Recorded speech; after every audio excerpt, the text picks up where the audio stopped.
Selamat datang di channel saya Serangga Gatal. Jangan lupa di subrek, like and share. Mimin doakan semoga kita sehat semua. Oke, kita mulai.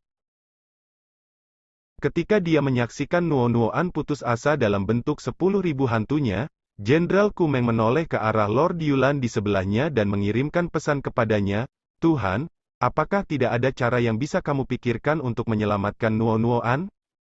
"Bagaimana aku menyelamatkannya?" Dongbo Sueying menyerang tanpa peringatan, dan dia menarik segera setelah dia menyerang. "Tidak ada yang bisa aku lakukan." Meskipun mengatakan itu, Lord Yulan benar-benar memiliki cara untuk menyelamatkannya, tetapi itu dimaksudkan sebagai tindakan penyelamatan jiwa untuk waktu kritis di dalam Gunung Crimson Rock. Dia tidak keberatan menyia-nyiakannya untuk Nuo-Nuoan.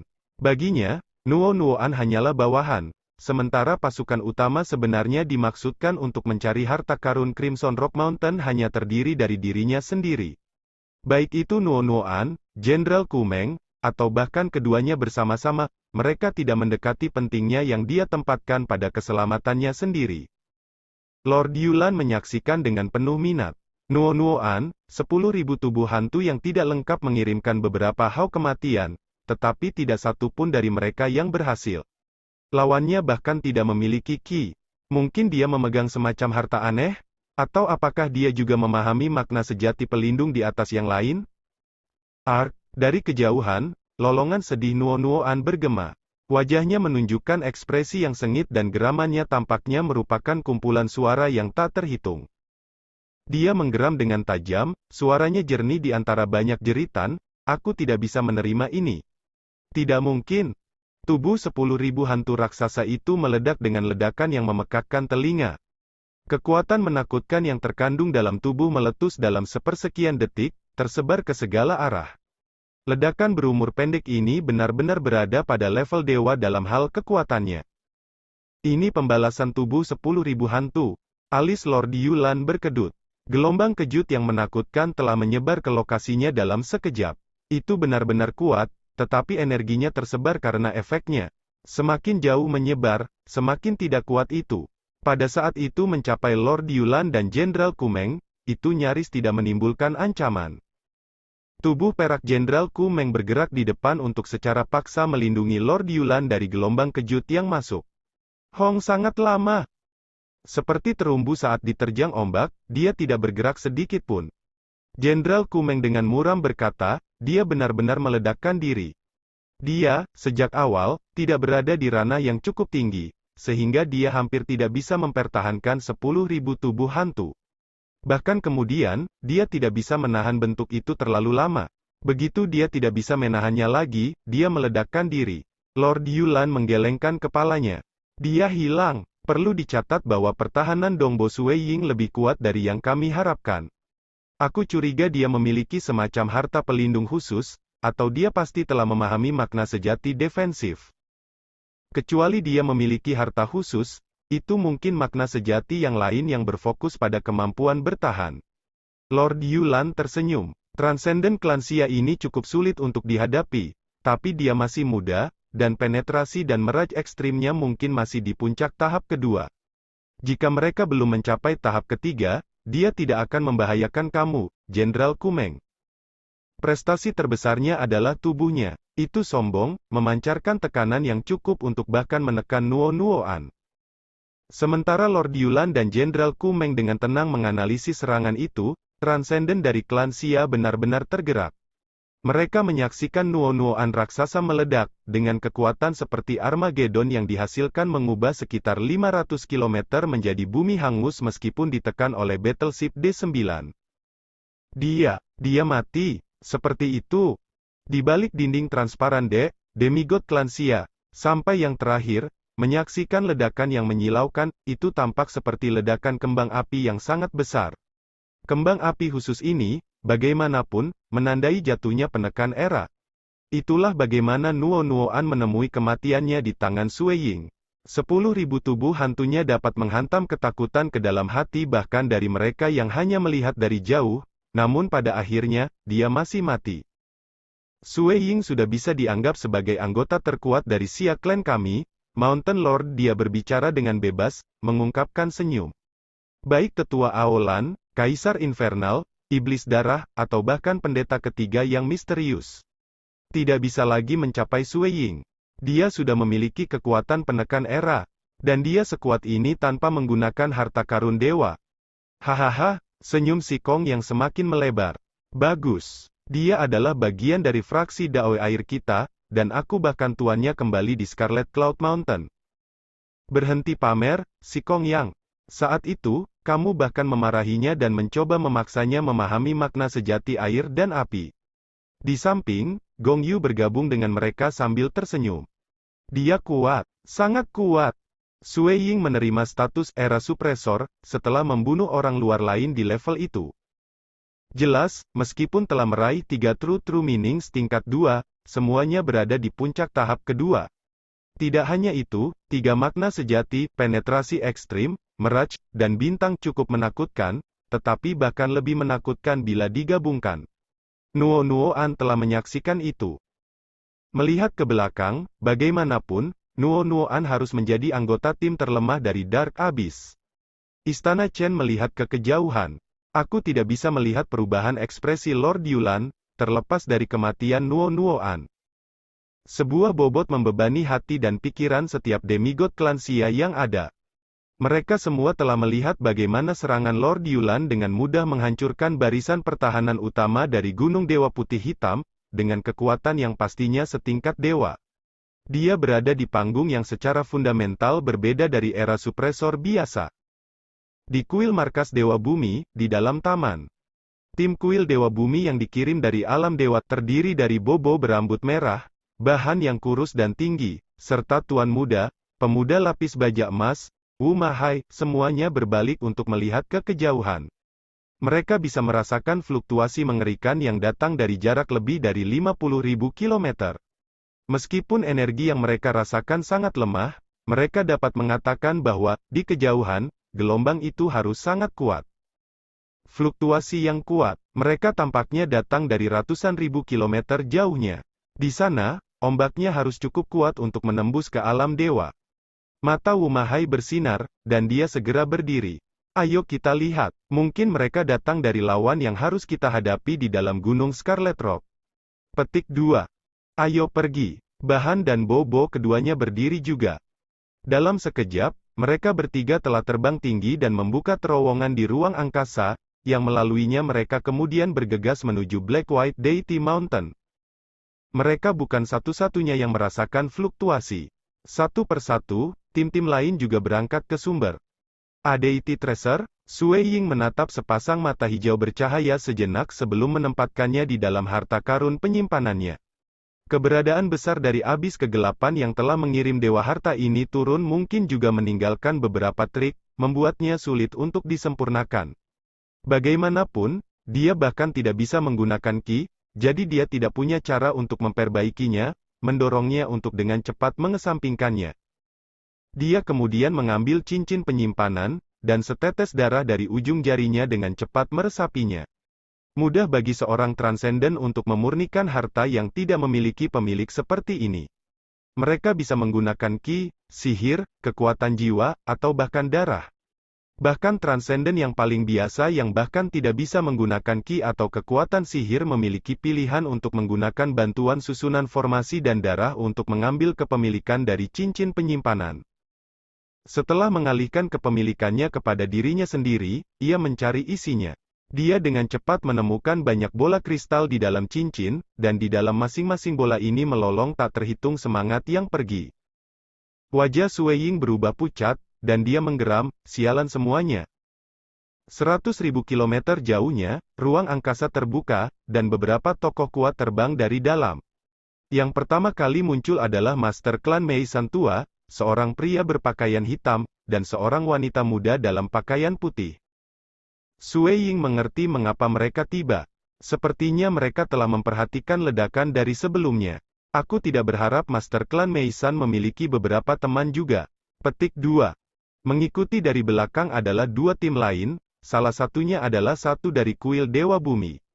Anggotanya adalah Wu Mahai dan dua bawahannya. 5 tim. Sui Ying menunggu lebih lama, tetapi tidak ada tim lain yang datang. Lingkungan gunung Dewa Putih hitam yang agung bagaikan sepotong tanah, kabut putih menghilang sementara waktu. Melayang di atas sepotong bumi hangus adalah Lord Yulan dan Jenderal Kumeng.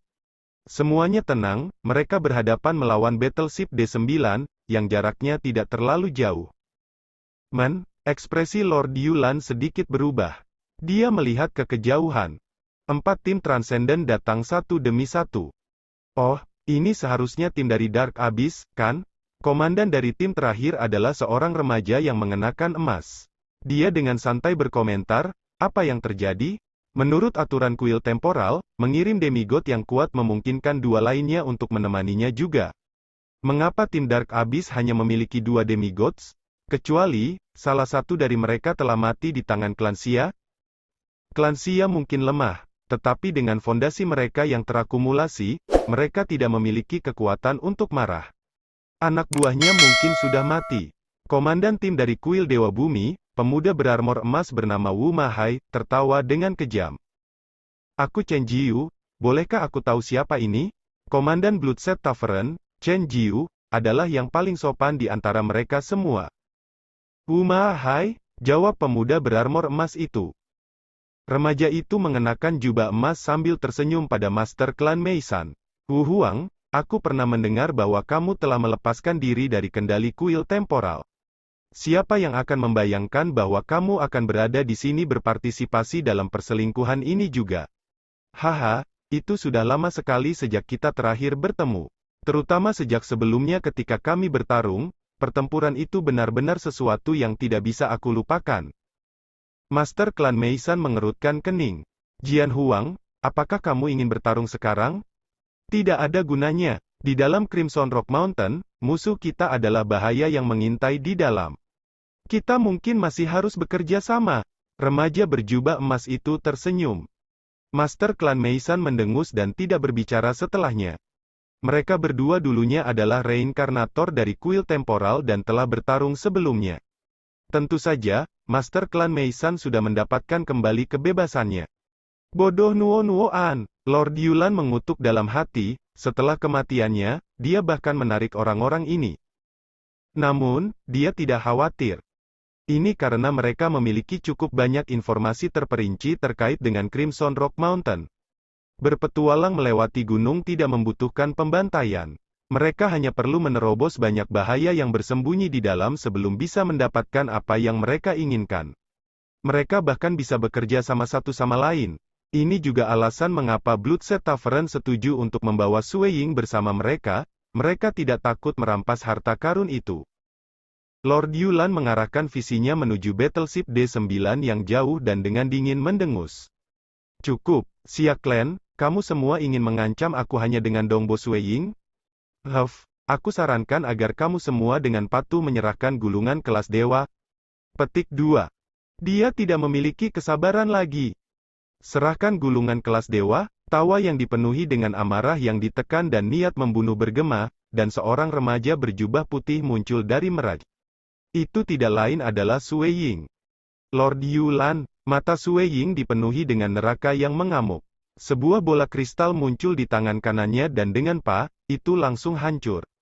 Jiwa-jiwa yang terperangkap yang tak terhitung jumlahnya dari dalam segera meraung kesedihan ketika mereka terbang keluar sebelum menghilang ke ketiadaan karena hukum dunia. Apakah kamu melihat ini? Apakah kamu melihat roh-roh yang pergi menuntut pembalasan atas keluhan mereka? Sui Ying mengambil bola kristal lain yang diisi dengan roh yang tak terhitung jumlahnya, menghancurkannya untuk memungkinkan jiwa-jiwa ini kembali ke dunia. Mereka semua dibunuh olehmu? Selain itu, mereka dipenuhi dengan kebencian setelah kamu membunuh mereka dan lebih banyak klan aku.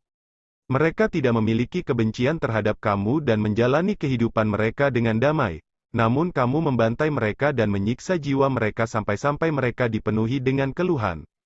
Kamu masih berani menuntut lebih banyak gulungan kelas dewa? Gulungan kelas dewa? Suara Sui Ying dingin, dan dingin ini tampaknya menekan gunung berapi agar tidak meletus. Bola kristal demi bola kristal pecah di tangannya. Roh yang tak terhitung jumlahnya kembali ke dunia.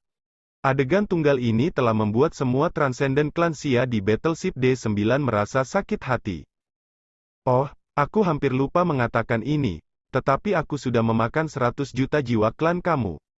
Lord Yulan menjilat giginya sebelum mengungkapkan putihnya yang murni. Benar-benar enak, tidak heran Dewa Iblis dari jurang kegelapan kita semua mencintai jiwa manusia dari dunia material. Ini kelezatan mutlak. Murid Sui Ying dikontrak. Kemarahan dalam dirinya membuat dadanya meledak. Saat ini, Weng, sebuah ilusi tengkorak besar muncul di samping Lord Yulan dan Jenderal Kumeng. Tengkorak ini memiliki helm di atasnya, meskipun dua mata kekuningan di bawahnya seperti lautan mati yang tak berujung. Meskipun itu hanya ilusi tengkorak dan bukan proyeksi dunia, itu sudah cukup untuk membuat Sui Ying dan komandan 4 tim lainnya merasa tidak nyaman. Dewa Iblis Besar, Lord Yulan dan Jenderal Kumeng sedikit membungkuk. Sui Ying segera mengerti bahwa ilusi tengkorak ini dengan helm di atasnya adalah keberadaan agung yang mengatur untuk mengirim Lord Yulan dan yang lainnya ke dunia mereka. Dan sepertinya Dewa Iblis Besar ini tidak sama dengan sosok yang mengendalikan fraksi iblis. Dewa Iblis Besar. Untuk ungkapan itu akan diungkapkan di dunia dewa, dia sebenarnya di dunia dewa dunia. Itu mewakili kekuatan. Tentu, ada perbedaan besar antara dewa dunia juga. Dengan persyaratan yang diminta kuil temporal untuk mengirim demigods ke atas, harga untuk mengirim demigods di level Lord Yulan sangat mengerikan. Setidaknya, dewa leluhur dari klan Xia tidak mampu membelinya. Mereka yang mau membayar harga untuk pertaruhan adalah dewa dunia yang luar biasa, atau dewa iblis hebat. Tengkorak bertopeng itu menatap Sui Ying. Manusia, kamu benar-benar berani membunuh bawahanku. Mereka membantai klan Xia klan yang tak terhitung jumlahnya, jadi mengapa aku tidak membunuhnya? Sui Ying dengan dingin balas. Oh, menarik. Kamu benar-benar memiliki sisi yang berani dengan kamu dan dipenuhi dengan potensi. Tidak heran bahkan Daer Meng dan yang lainnya juga ingin membasmi kamu. Siapa yang mengira bahwa setelah 100 tahun, kekuatan tempur kamu telah meningkat begitu banyak? Aku benar-benar ingin tahu bagaimana Daer Meng dan dewa-dewa bertua akan bereaksi setelah mengetahui bahwa kekuatan tempur kamu telah meningkat pesat. Benar-benar menarik. Tengkorak ilusi bertopeng terdengar keras. Dia bahkan tidak ingin bertengkar dengan Sui Ying, karena tidak ada gunanya. Jika mereka berada di Dark Abyss, bagaimana serangga kecil ini berani menjadi begitu tak terkendali dengannya? Tetapi mereka saat ini berada di dunia fana. Kamu Lan, tengkorak yang bertopi ilusi menghadap ke arah Lord Yulan. Saat ini, kamu bahkan belum memasuki Gunung Crimson Rock, namun Nuo-Nuoan sudah mati.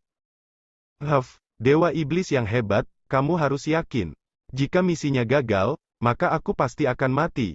Dengan demikian, aku akan melakukan yang terbaik. Saat ini, aku sedang memikirkan cara untuk meningkatkan peluang kemenangan aku. Lord Yulan mengerutkan kening. Jika kamu mengerti bahwa kegagalan bukanlah suatu pilihan, maka itu tidak apa-apa. Ilusi tengkorak helm itu mengangguk. Mereka semua telah menandatangani Sumpah Abis. Sumpah Abis memiliki ikatan yang mengerikan terhadap kehidupan bentuk kehidupan ini dari Dark Abyss, dan bahkan kuil temporal tidak bisa menyelamatkan mereka sama sekali. Mereka yang menentang sumpah, kecuali jika pihak yang bersalah tidak mau mengabaikan mengatakan sumpah, akan mati. Hua! Ilusi tengkorak helm menghilang. Keempat tim yang menyaksikan pertempuran merasa sangat terkejut. Dari percakapan sebelumnya, mereka dapat menyimpulkan bahwa anggota Nuo-Nuoan dari Dark Abyss telah meninggal di tangan Sui Ying. Dia membunuh Nuo-Nuoan? Laki-laki berambut merah, Bobo, dari kuil bumi, dengan heran bertanya, bagaimana itu mungkin? Apakah dia sekuat itu, atau mungkinkah Nuo-Nuoan lemah? Cukup. Tuan Muda Wu Ma Hai memiliki ekspresi dingin. Kekuatan tempur Nuo-Nuoan sama sekali tidak lemah. Aku yakin kamu bisa merasakan sisa-sisa dari ledakan sebelumnya, itu telah mencapai tingkat dewa. Jadi bagaimana mungkin Nuo-Nuoan menjadi lemah? Seharusnya kekuatan tempur Dongbo Sui Ying lebih tangguh dari yang kita harapkan. Di hati para anggota tim ini, mereka merasa tidak senang. Sebelumnya, mereka telah memandang rendah Sui Ying, percaya bahwa dia tidak memiliki apapun yang mereka inginkan dan bahwa dia pasti akan mati setelah memasuki Gunung Crimson Rock. Tapi sekarang dia bisa membunuh Nuo-Nuoan. Itu mewakili bahwa bahkan jika Sui Ying akan bergerak sendiri, dia masih memiliki harapan meskipun ada bahaya. Manor Master, Kamu mengundang Dongbo Sueying untuk bergabung dengan tim kami karena Manor Master telah menemukan kekuatan tempurnya sekuat ini? Tanya pria tua berjanggut gunung itu dengan heran. Dia tidak menjaga suaranya lembut karena tidak perlu. Ketika semua orang pergi ke Gunung Crimson Rock, mereka secara alami akan mencari tahu. Apa? Dongbo Sueying telah bergabung dengan tim Bloodset Tavern? Tim Meisan Clan Master dan tim Jian Huang masih relatif tenang. Tim dari kuil Dewa Bumi, tidak nyaman, karena mereka sebelumnya memastikan bahwa tidak ada tim lain yang mau menerima Sueying. Dan di sisi lain, setelah diancam oleh ilusi tengkorak helm, mata Lord Yulan dipenuhi dengan niat membunuh. Dia melihat ke arah Sueying dan Battleship D9 yang jauh sebelum dengan dingin berkata, "Aku tidak punya kesabaran tersisa. Jika kamu pikir kamu tidak, maka kesabaranku seharusnya berkurang." Suara Sueying rendah dan dipenuhi dengan niat membunuh yang tak terhitung jumlahnya. Seperti yang aku katakan sebelumnya, Nuo-Nuoan hanyalah permulaan. Orang berikutnya yang akan aku bunuh sekarang adalah yang kedua. Ekspresi Lord Yulan dan Jenderal Ku Meng sedikit berubah. Di bawah visi mereka, Sueying yang jauh, yang diselimuti. Sekian dulu update-annya, tunggu lanjutannya di channel saya Serangga Gatal, di subscribe ya guys. Terima kasih.